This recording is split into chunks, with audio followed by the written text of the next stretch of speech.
Everyone, in this video I'll be showing you how to get new hairs on Roblox. So first of all, you have to go to in marketplace. So I'll give you the guide. So now you have to click on this short. In short, please click on recently created. Now in category you have to go to hair from head. Now these are the new hairs, but they all are not free. So to get free hair, you have to click set 0 as maximum, 0 as maximum, and now you have to click on go.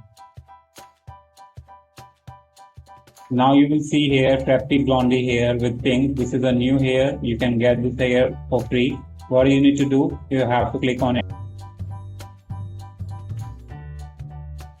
This is a preppy blondie hair with pink and blue tips.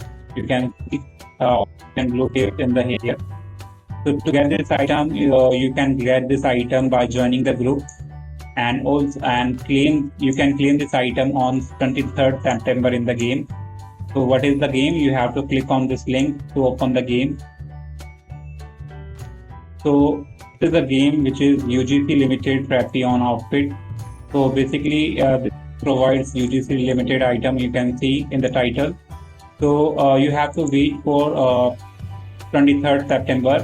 And if you want to get more info about this hair, you can join their group. And it is clearly mentioned the date and time. You can go and play this game and just need to claim the item, the free new hair in the game itself. You don't need to do anything. There might be missions or a task to complete, and after that you may be able to get this item for free. So yeah, that's it. You can get this item. I hope you like it. Thank you for watching. Bye bye.